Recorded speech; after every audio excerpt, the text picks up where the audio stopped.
Hello anybody and welcome back to Let's Play Donkey Kong Country 3, Dixie Kong's Double Trouble. In the last episode we did 2 more levels of the Secret World Krematoa, and in today's episode we're going to be clearing up the last level and finishing up Donkey Kong Country 3 for good. That's right, it's the finale, and we're going to be starting off by going into the last level of the world, Rocket Rush. It's another Cliffs level, with its own unique music track. And a new gimmick entirely. Now, Rocket Rush, as you can see, gives you a rocket. You push left to use the, the left thingy, right thruster. And if you hit the ground, you explode. Let's try that again. Right uses the right thruster, left uses the left thruster, and up uses the bottom thruster if you need some upward momentum. And by up, I don't mean up. You can't actually use your upward thruster right now, or your downward thruster right now. Actually, yeah. Although, when you hit a buzz on the way down, it actually activates your thruster. If you hit it, like, right below you, like that. So that's how that works. So basically, you want to be using the buzzes to slow your downward momentum as you proceed through this whole level of, more buzzes. Now, even though I practiced this level, it's pretty difficult, it's pretty challenging, but on top of all of that, I'm not a fan. I'm not a big fan of this final level, and I try to be open to when games throw new things at you for the very end of their game. This is not something I'm super open to. Maybe if this was something in the middle of the game, but for the very final level, and for it to be such a harrowing experience, I'm not a fan. Also, you definitely want to get the fuel on the way down, because if you don't, you'll explode. However, we've made it halfway through the level, and you're probably thinking, Mr. Devious, that was like no time at all. How are we already halfway through the level? And, oh yeah, it's a short level. Second half, we're going to be riding up the canyon, as you can see here. And you cannot afford to screw up this more than once. If you hit a ceiling, you will be bounced back and kind of, hit the... well, not hit anything per se. You'll just kind of hit, you'll hit the ceiling, you'll bounce back a little bit like that, and you'll just explode. And in that case, we couldn't even afford the one hit. If you hit a ceiling early on, you can gain back your momentum and clear the challenge. But if you hit the ceiling near the end, regardless, you're pretty much screwed. So this final stretch of the final level is mostly about memorizing the path ahead. It's mostly about trial and error, and I am not a fan. And here I am, I keep nearly swinging into the ceilings above, and I could probably dodge it, but that particular spot right at the end there, that's right at the end of the level, and you have to hit the right thruster as early as you can to avoid hitting the ceiling so you don't explode. Now, I could just skip ahead, and usually I would skip ahead at this point in the video so you can just, get to the end of the level. But given that this is short enough and I kind of want to express through the video itself how frustrating this level is to do, I mean, I'm sure it already looks frustrating, but I kind of want to share a little bit of that frustration in the repeated attempts. And keep in mind, I practiced this level, so I kind of have an idea of where I'm going and, what I'm doing. Imagine doing this for my blind run, and I did do it in my practice file, and it did take more tries than this. So this is like the mild experience of this level. Now, it's not the worst level in the world. It might be the worst level in this game, though. It's oddly placed, and I can see that they came up with what they thought was a fun level gimmick. And the mechanic itself, there's nothing necessarily wrong with riding a rocket barrel. In fact, I'd say it's perfectly in line with Donkey Kong Country, and there it is again. I exploded again. Riding a rocket barrel is perfectly in line with the themes for the Donkey Kong Country games. There's nothing wrong with the core mechanic, but, well, maybe there is. It's kind of the flaw of the core mechanic here is simply that you can't see far enough ahead to really make snap judgments. Even with bananas to help guide your way, there's usually not enough time, especially towards the end, without knowing what's coming up ahead. And we're gonna be screwed. We're gonna blow up again. I'm gonna give this level one more try before I speed it up, or skip ahead, or whatever is easiest. Because while I want you to feel a little bit of the frustration that comes with this level, I don't want you to hate me. So, I'm gonna just try my best on this run, and hopefully that'll be enough to bring it to an end. Fun fact though, this is like the only place in the game where you can get both Kongs to express their death screams. Okay, that one was my fault. That one was my mistake. That was a little bit sloppy, but I might actually still be able to make it. Maybe. I don't know though. Nope, nope, nope. Alright, I will see you when I get there.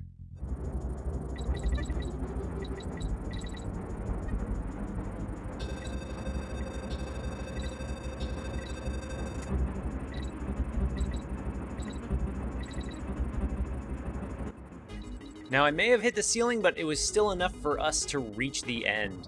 Now, experts of this game may notice that the reason I was able to make it to the end this time, even though I hit the ceiling at the end there, is I used less fuel on my thrusters.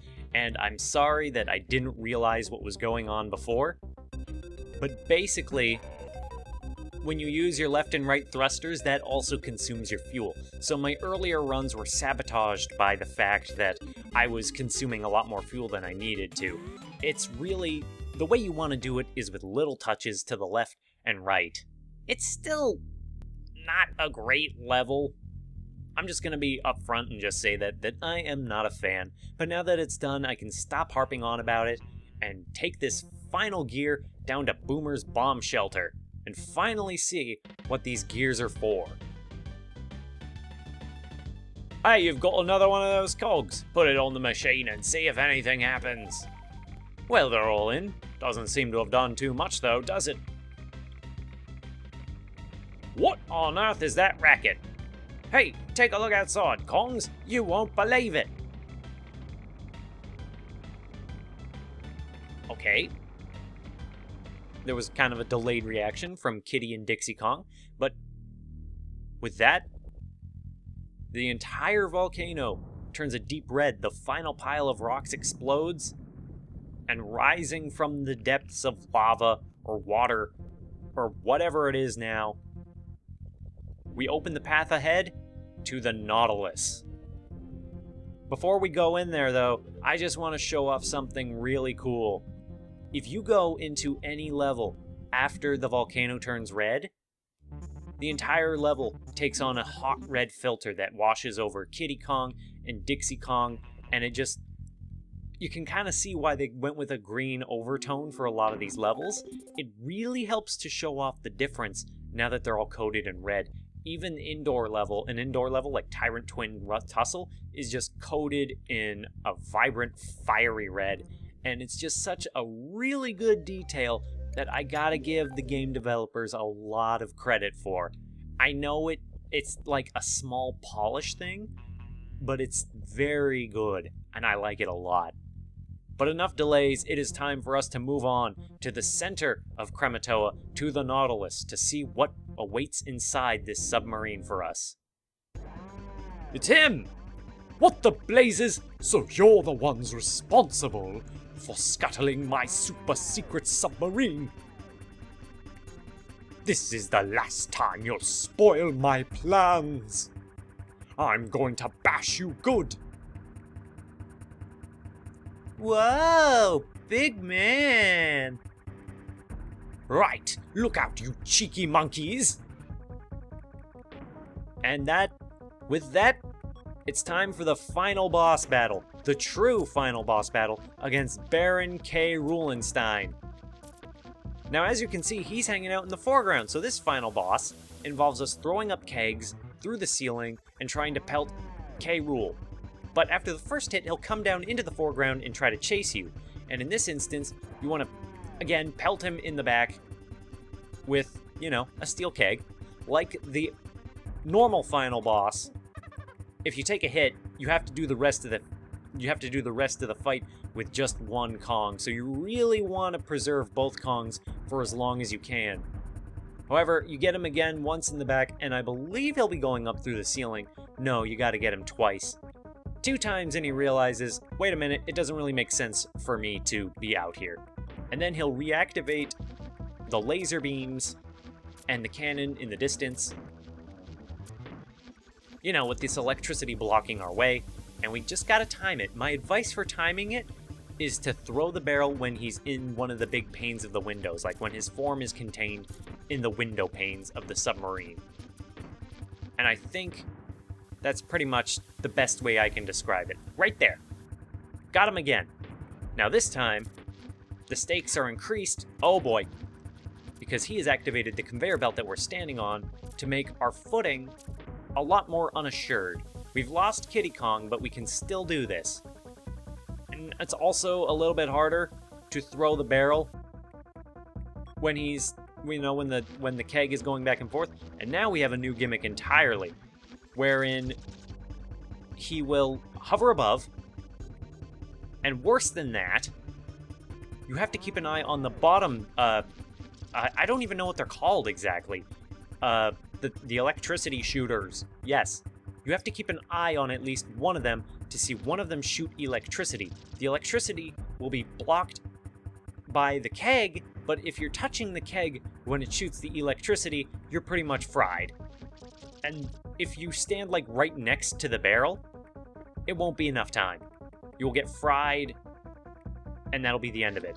But if you stand with at least one of these in sight, you have time to make the decision of whether you'll have the time to actually hit him or not. Or whether you'll have the time to actually get away from the barrel before it gets covered in electricity. That totally should have counted. I'm gonna just put the barrel back down because I don't know if I'm gonna... No, I wouldn't have been able to throw it in time. And that's one of the big dangers of this fight, is you definitely want to be patient. And now, we have to do all this again, but with a moving conveyor belt. And this can actually not be as bad as you think it is, because you can kind of move back and forth. And the conveyor belt, well, you can always move back and forth, but the conveyor belt can help kind of carry the keg so that it won't immediately be against you. So this isn't actually as bad as it can be, and we got him again. And I think one more hit should do him in. We just need to dodge that. I'm not doing the hair twirl because I don't want to accidentally dodge into it, but that's it. We knock K. Rulenstein into the wheel, and he gives us the DK coin, and we beat the boss fight, and the music doesn't even complete before it kicks us out. But the final boss has been defeated. But you might be asking, that was very unceremonious. That was like anticlimax. And I know. There's still some stuff we have to do. I'm just gonna take a step into Wrinkly's save cave real quick. So, you've defeated K. Rool, have you? I'm very proud of you. That's very nice. You know, Dixie, since you've been away, I think these birds are beginning to get a little restless. Is there any chance that you could find out where they want to go? If you need help exploring, try asking Funky. And we are going to save our game, so that you can see, yes, those are what the gears were all along. But we're at 99%. We're nearly done with the game. Aren't you going at the very end of the game, and you're still asking for a goodbye kiss? I'm still not gonna give you that goodbye kiss. Sorry, Wrinkly. I do not actually disrespect my elders that much in real life. I want to make that clear. But with Crematoa cleared out, we're now going to ride the Skidoo into Funky's Rentals. Or the Turbo Ski, whatever. Unbelievable type of situation. You found all of the DK coins. I'm sorry, Dixie, I didn't think you'd actually find them all, so I've got nothing new to show you. Hey, Dixie, just kidding, you know? May I introduce you to my finest and coolest creation yet, the Funky Copter. Or just the Gyrocopter. Now, the Gyrocopter is a really cool vehicle. It's a shame that you only get it now, once you've done everything. It's a plane, with which you can just fly over the entire map all you want. And finally, we can actually explore this upper left quadrant, which has been more or less inaccessible to us. And if we fly into the clouds above... Oh, thank goodness! At last somebody has found me. That rotten Yellowbelly K. Rool imprisoned me behind this evil barrier, which he sealed with a dark and powerful magic spell. Then he commanded a bunch of his wicked Kremlings to hide the only ones that could split the crystal key. My poor children, only all of them together have the power to break the spell. Please, Dixie, find all of my children and bring them back to me as soon as you can. In return, I promise to rid this land of K. Rool forever, so keep your eyes peeled and return as soon as you can. K. Rool won't be splitting his sides laughing once I get at him. So the story of this game, not that there was a complex story in this game to begin with, kind of took a turn for the crazier. Because now, we have to save a gigantic banana bird who is sealed by magic by the scientist Baron K. Roolenstein behind a big tablet. And for that, we need the rest of the banana birds. But where could they be? Well, they're all accessible with this new gyrocopter, starting with K's Cache. Now, these last ones are going to be pretty difficult, so...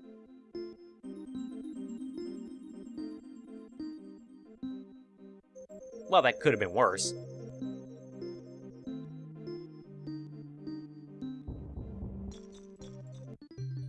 So yeah, these last few banana caves are going to have some fairly long patterns.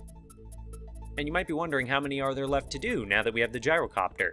Well, counting the one we just did, there are 3 in total you need the gyrocopter to reach. The next one is over here. It's Belcha's Burrow. How Belcha has a burrow up here in the mountains, I'll never know.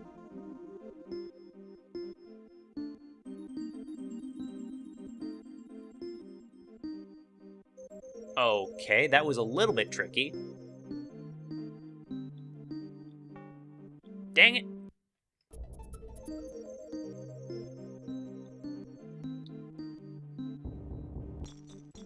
I think that's actually the first time I've screwed up on one of these puzzles in this playthrough.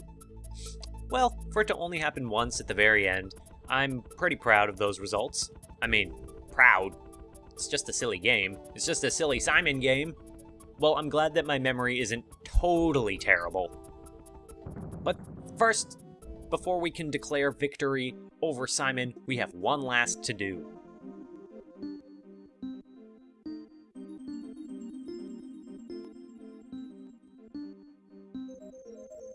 Alright, this one's a little bit longer, so...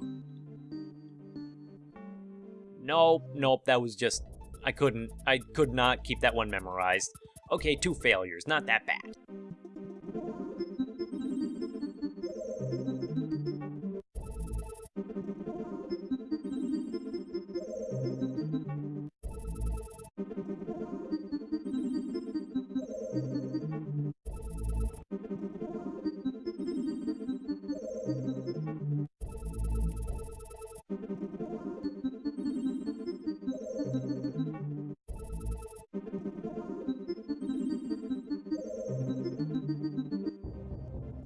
Okay, that took a lot more tries than I was hoping it would. I guess I must have jinxed myself by talking about how well I was doing on these Simon games.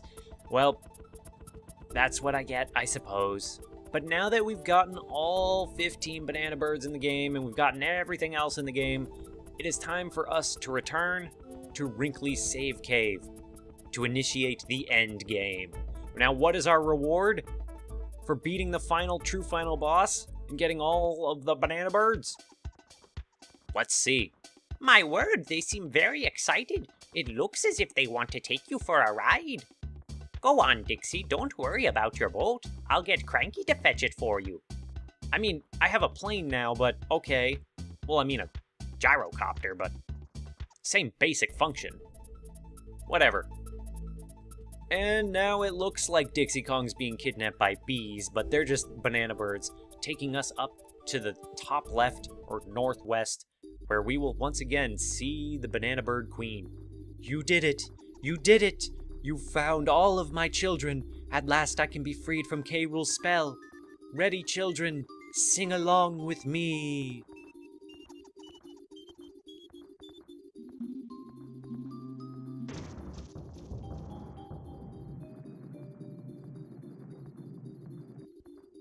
Oh, I'm so happy that we're a family again, and it's all thanks to you, Dixie.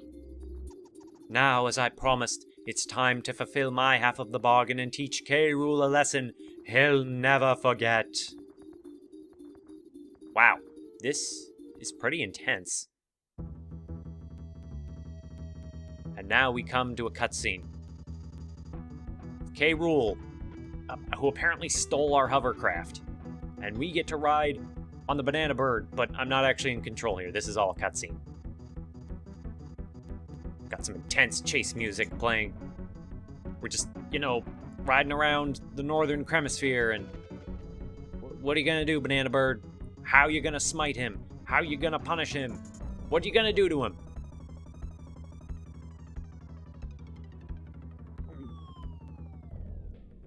And he gets an egg dropped on him.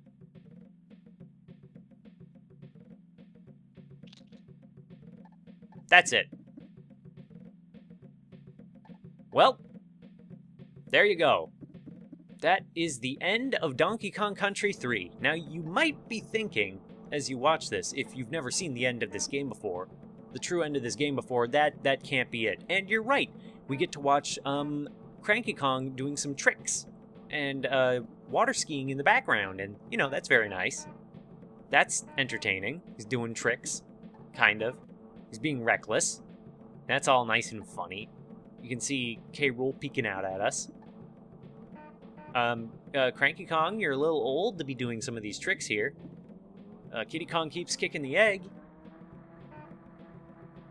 And Funky Kong is a jerk, apparently. Goes too fast for the old man. But Cranky Kong probably literally asked for it. And he raises a sign that says the end, which confirms that this is indeed the true end of the game. It's kind of a far cry from the end of Donkey Kong Country 2, wouldn't you say? If you didn't see my Let's Play, or if you don't know the end of Donkey Kong Country 2, in general, spoiler alert, I guess, at the end of Donkey Kong Country 2, you blow up Crocodile Isle, and K. Rool rides away into the sunset with an evil laugh, and it's really cool and somber and stuff, and after that, this ending is kinda silly. Not necessarily bad, but it's kinda bad. I said it. It's just kind of silly and goofy, and for all the build-up and work you do to get this ending, with all this talk of the Banana Bird saying, I'm going to banish him forever, and in the end, they just kind of drop an egg on him. There you go. Whatever. That's the end of the game. In that regard, the end of Donkey Kong Country 3 feels a little bit unfinished. It kind of feels like maybe they were planning something else, maybe another final boss or another secret world or something, because this just feels a little incomplete. It just feels a little rushed. And more evidence to that is just how the music abruptly cuts off after you beat K. Rool in the Knautilus. But I'm rambling now. I've already kind of talked about my thoughts for the game in the last couple of episodes, in the previous episode where they actually played the credits. Donkey Kong Country 3, good game, kind of rushed at the end, a lot of wasted potential. I still enjoy it, I still recommend it. But now we get to see 103% ending, rating of top banana, just below my previous file where I just did it in less time. There is actually a 105% rating that you can get, and the only way to get that ending is to input a cheat code called Toughest, T-U-F-S-T, that removes all the checkpoints from the game. And if you do that, you get 105% ending, and you get basically how do I put this? A spinning Cranky Kong in a Karate G. If I can find a picture of it, I'll put it up. So that's a thing. All in all, though, that is pretty much the end of the LP. And there's not really a whole lot left to say. Again, once again, good game. Wasted potential, but still good. Donkey Kong Country 2 is definitely still my favorite out of the original trilogy, but for all the crap I give Donkey Kong Country 3, it's still fun. Most of the levels are fun to play through. It's got good music, it's got some good designs here and there. Its aesthetics aren't perfect, but they still take advantage of the technology that Rare was using at the time, and it's a fun game to play. And yeah, if you haven't played it for yourself, I can still recommend it. But with that out of the way, that brings us back to pretty much the beginning of the game. But for us, it is the end. So thank you very much for coming through this journey with me. I am Mr. Devious, or just Deeb, and I hope to see somebody in the next LP. Bye-bye!